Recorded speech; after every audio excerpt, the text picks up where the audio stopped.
अच्छा, मैं और केट की एक रात के लिए जितने सामान की ज़रूरत थी, मतलब कुछ खाने के, कुछ कपड़े, वो लेके आया हुआ था और वो उसे वहाँ छोड़ के चला जाता है। मैं वॉशरूम से आती है और वो पूछती कि कौन आया था, तभी केट बोलता है अच्छा तुम्हारे यहाँ मेरे लिए कुछ लेके आया था, अभी वो गया घर पे। ये सुनने के बाद मैं पूछती कि तुम यहाँ पर क्या कर रहे हो, तुम्हें घर नहीं जाना क्या? तभी केट बोलता है कि आज मैं पूरी रात ना अपनी वाइफ का ख्याल रखने वाला हूँ, एक अच्छा हस्बैंड होने के नाते से। और ये बोल के उसे पिक कर लेता है। मैं बोलती है कि दिखावे वाले हस्बैंड और दिखावा वाली वाइफ, ऐसा वो बोलती है। फिर बोलता है कि क्या पता किसी दिन मुझे असली हस्बैंड बनने का भी चांस मिल सकता है, तो अभी के लिए मेरा प्रैक्टिस हो जाएगा ना, ऐसा बोलता है। और उसके बाद वो दोनों काफ़ी करीब आ रहे थे, लेकिन तभी नर्स आ जाती है और उन दोनों का रोमांस डिस्टर्ब हो गया था। एक काफ़ी ज़्यादा प्यारा मोमेंट था। अगले सीन में दिखाया जाता है मे के पापा अपने पास्ट के बारे में बता रहे थे। जो उनकी फर्स्ट वाइफ थी वो मे का जीना हराम कर चुकी थी। मे की मॉम का मतलब मे की फैमिली का तो ऑलमोस्ट जीना हराम हो चुका था। और उन्होंने जब मे हॉस्पिटल पे एडमिटेड थी तो उन्होंने उसको अगवा करने की ट्राई किया हुआ था चाकू के नोक पे।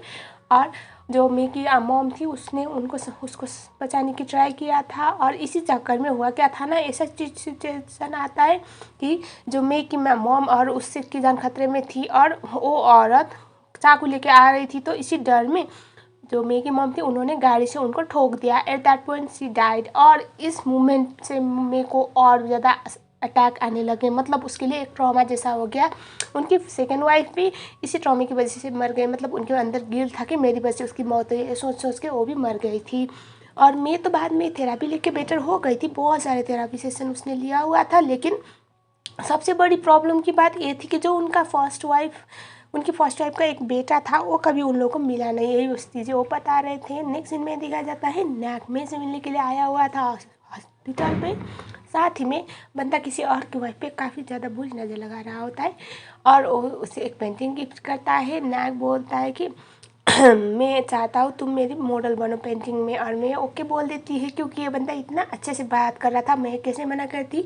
और नैक ये भी बोलता है कि जो फिन की कॉफ़ी शॉप है वो बिक गई है और उसने ख़रीदा है। मैं पूछती कि तुमने क्यों ख़रीदा, तभी नैक बोलता कि किसी और ने ख़रीदा, इससे बेहतर रहता तुम ही खरीदो, मैं ही खरीदूँ। और नेक्स्ट सीन में दिखाया जाता है नैक बाहर आता है, केट नैक को देख लेता है और वो ये बोलता है केट की आई जस्ट होप तुम ये मे की एक्सीडेंट वाली न्यूज़ बाहर लीक ना करो। नैक बोलता कि अगर कोई भी न्यूज़ कुछ भी बेसिक कंसर्निंग हो तो मैं उसको लीक नहीं करूँगा, सी सो स्पेशल टू मी, ऐसा वो बोलता है। किड थोड़ा आगे आता है और उसे बोलता है कि प्राइंग ब्रो मुझे अच्छा लगता है कंपटीशन, बोल के वो अंदर चला जाता है। हमें दिखाया जाता है नेक्स्ट सीन में किड रूम में जाता है और वो मैं रेडी हो रही थी, वो पूछता है कि तुम कहाँ जा रहे हो, क्या हुआ? तभी मैं बोलते हैं मुझे साल्ट की हेल्प करनी है, अभी वो दोनों प्रॉब्लम में है। ये सुनने के बाद वो बोलता है कि तुम अभी भी उन दोनों के पीछे पड़ी हुई हो, क्या प्रॉब्लम है? उन दोनों को अपनी पर्सनल लाइफ खुद जीने दो ना, उन लोगों ने खुद ही चूज किया हुआ है लाइफ। तभी मैं बोलती कि मैं नहीं चाहती उसका बच्चा कुछ भी सर्वाइव करे, इस तरह से प्रॉब्लम में आए। अगर मैं उस दिन हेल्प करती तो शायद आज ये सब ना होता, ऐसा वो बोल रही थी। और उसके बाद नेक्स्ट सीन में ये दिखाया जाता है कि दोनों चले जाते हैं शाहरुख और पेन स्ट्रीट पे कॉफ़ी बेचना स्टार्ट कर रहे थे। आज फर्स्ट दिन था इन दोनों का और फिर से फर्स्ट दिन में ही प्रॉब्लम हो गया। आचा में और केर आने के बाद उन लोगों को बचा लेते हैं। इस बात पुलिस स्टेशन पहुंच गई थी, लेकिन यहाँ पर जाने के बाद केर सिचुएशन को संभाल लेता है। हमें दिखाया जाता है पिन काफ़ी ज़्यादा सैड थी, अपसेट थी और केर उसे संभाल रहा था। मतलब केर बहुत केयरिंग टाइप का इंसान है। अब देखो एज एन हस्बैंड मे के साथ तो इतना अच्छा है, तो पिन तो उसकी बचपन की दोस्त है तो उसके साथ अच्छा होगा ही, वो उसे संभाल रहा था। और शाहरुख तो ये देख के तो उसे तो गुस्सा आ रहा था और वो वहाँ उन दोनों के बीच में जाने वाला था, लेकिन मैं उसे रोक लेती है। वो बोलती है कि मुझे तुमसे कुछ बात करनी है।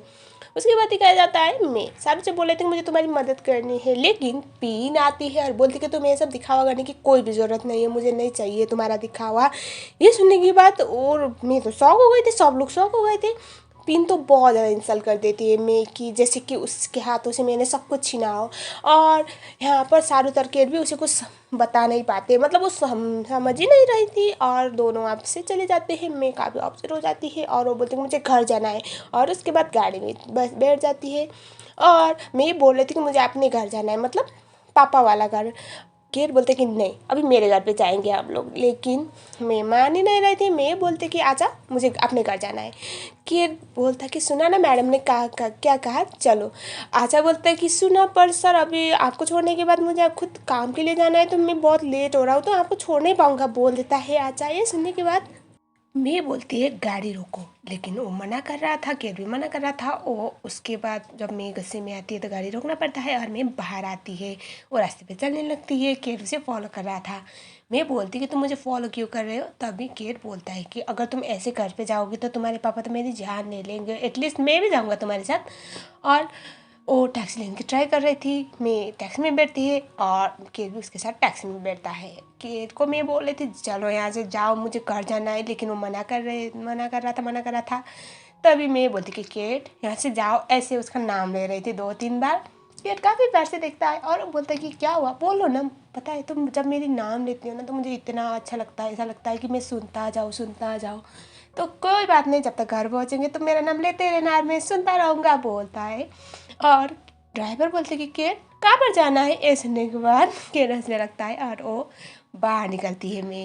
मैं बाहर आने के बाद केट उसे फॉलो करता है और उसे उठा के ले जाने लगता है। मैं बोल रही थी कि लोग क्या सोचेंगे, केट बोलता है कि कुछ नहीं सोचेंगे, मैं अपनी वाइफ को प्यार दिखा रहा हूँ।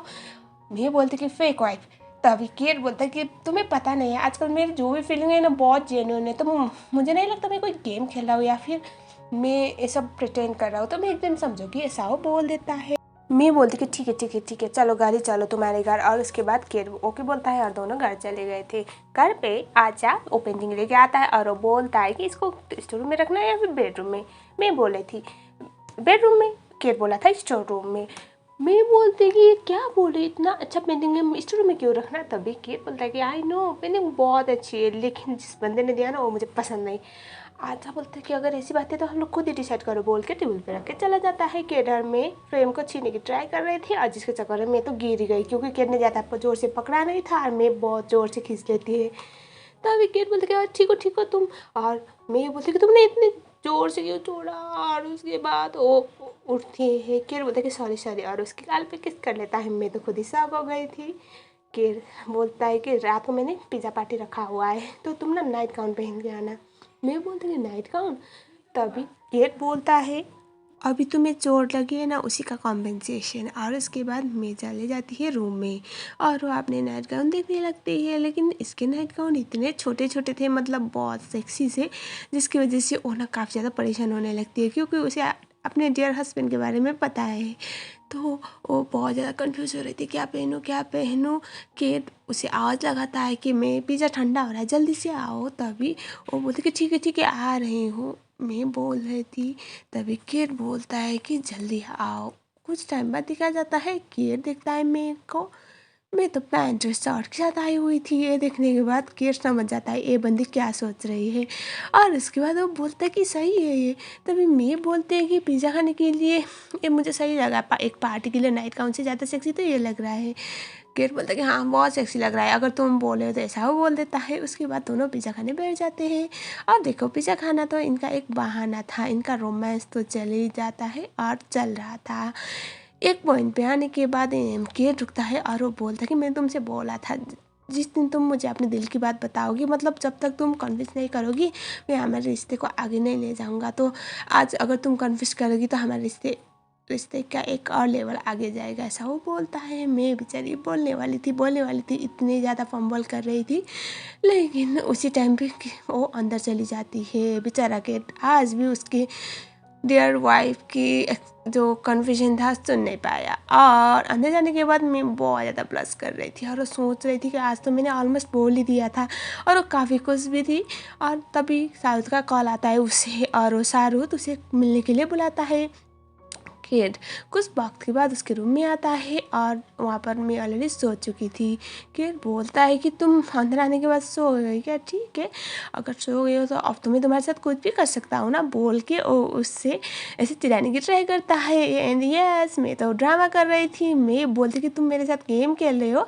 किड बोलता है कि तुम ड्रामा कर रहे हो तो मैं नहीं खेल सकता, तुम तो मेरी वाइफ हो, ऐसा बोलता है। मैं अपने हाथों को 2 उंगली ऐसे होता है ना गाउन बना के बोलते कि अगर तुमने कुछ भी ऐसा वैसा करने की ट्राई किया ना तो मैं तो तुम्हें शूट करूँगी, ऐसा वो बोलती है।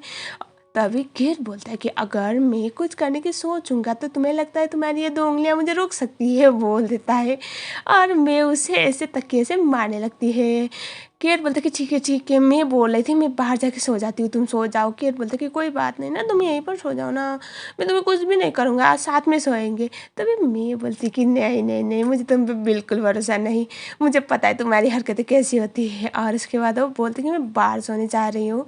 केट बोलता है ठीक है, तुम यहीं पर सो, मुझे नहीं अच्छा नहीं लगेगा तुम बाहर सोओगी तो। और उसके बाद वो बाहर सोने के लिए चला जाता है। सुबह दिखाया जाता है मैं रेडी हो चुकी थी क्योंकि उसे के शाहरुख से मिलने जाना था। और केट उसे पूछता है कहाँ जा रही हो, और वो उसे छोड़ने जाने के बारे में बोला था। मैं ऑफिस का बहाना करके वो जाने लगती है। केट बोल रहा था कि मैं तुम्हें ड्रॉप कर दूंगा ना। मैं बोलती है तुम अभी अभी उठे हो, मुझे देर हो जाएगी बोल के वो चली जाती है। हमें सेम चीज़ दिखाया जाता है। जो शाहरुख था वो पिन से कुछ और बहाना करके वहाँ से निकलता है। और अभी पिन को तो जेलसी का एक लेवल अप हो रखा था, जिसकी वजह से वो भी उसके पीछे पीछे चली गई थी। हमें ये दिखाया जाता है केट को कॉल करती है पिन। और अब देखो केट और पिन में और शाहरुख मिलते हैं। और उसके बाद पिन वही पुराने किसी पीछे डिस्कशन कर रही थी, मतलब तुम्हारी वाइफ मेरे हस्बैंड को ऐसे चुराने की ट्राई कर रही है, तो वो दोनों हमारे साथ ऐसा कैसे कर सकते हैं, ब्ला ब्ला ब्ला। क्योंकि ये ज़्यादा इंपॉर्टेंट टॉपिक नहीं है तो मैं ऐसे ही बोलूँगी। पिन काफ़ी ज़्यादा क्रेजी हरकतें कर रही थी, पागल की तरह बर्ताव कर रही थी, और वो मेरे को कितना नफरत करती है वो दिखाई दे रहा था। केट उसे बोलता है कि ऐसे कैसे हो सकता है, और एक बात बताओ, अगर तुम शाहरुख से इतना प्यार करती हो, तुमने उस दिन उससे शादी करने के लिए इतना बड़ा कदम उठाया था, तो तुम्हें क्या उस पर एक भी भरोसा नहीं है, ऐसा वो बोल देता है। और वो पिन को समझाता है कि शाहरुख जब वापस आए ना तो उससे पूछ लो, और तुम्हें अपने पैर पे कुछ तो भरोसा होना चाहिए ना, जिसको तुमने चूज किया है उस पर कुछ तो भरोसा करो, ऐसा वो बोल देता है। और सेम चीज़ शाहरुख भी बोला था मेरे को, और मैं भी यही बोलती है। हमें दिखाया जाता है घर पे आने की बात। केट मेरे से पूछता है तुम कहाँ गई थी, ऑफिस पे तो नहीं थी, और मैं बता देती शाहरुख से मिलने गई थी। लेकिन केट तो कुछ रिएक्ट कर ही नहीं रहा था। मैं बोलती है तुम्हें कुछ बुरा नहीं लग रहा है क्या। वो बोलता है नहीं, मुझे अच्छा वो लगा क्योंकि तुमने मुझे सच बताया। हस्बैंड और वाइफ की रिलेशन का सबसे बड़ा फाउंडेशन ये होता है कि एक दूसरे पे ट्रस्ट होना। और ये सुनने के बाद मेरे को थोड़ा सा अच्छा लगता है, और वो जो भी है वो बोल देती है। और ये चीज़ केट भी बोलता है, और वो बोलता है कि पिन को ऐसा लग रहा है कि शाहरुख तुझसे धोखा दे रहा है। और ये सब होने के बाद उन दोनों को बहुत ज़्यादा बुरा लग रहा था। पिन को दिखाया जाता है शाहरुख के साथ उसकी लड़ाई हो जाती है, और शाहरुख आज अपना सारा बड़स निकालता है और पिन को छोड़ के चला जाता है। अब फिर से केट और मेरे को दिखाया जाता है। केट बोल रहा था कि अगर उससे प्यार करता है, उस दिन उसने इतना बड़ा कदम उठाया उससे शादी करने के लिए, तो उसे एटलीस्ट अपने वाइफ पे कुछ तो भरोसा होना चाहिए ना। और मैं नहीं चाहता हम किसी और के लिए डिस्कस करके अपने रिलेशनशिप को स्पॉइल करें, ऐसा वो बोलता है। और वो बोलता है कि उन दोनों को रहने दो। और उसके बाद केट मेरे से बोलता है कि हमें पोंग के बर्थडे पार्टी में जाना है। मैं मना कर रही थी, और वो बोला था कि हमें जाना ही पड़ेगा। मैं तो मना किए जा रही थी। और केट बोलता है कि तुम सच में नहीं जा रही हो। मैं बोलती कि नहीं, मैं तो नहीं जाऊंगी। ये सुनने के बाद केट बोलता कि ठीक है, अगर तुम नहीं जा रहे तो मैं तुम्हारी हेल्प करूंगा, तुम्हारे कपड़े चेंज करने में बोल देता है, जिसकी वजह से मेरे को मानना पड़ता है। पार्टी में दिखाया जाता है लोक्यो अपनी नौटंकी दिखा रही थी ना।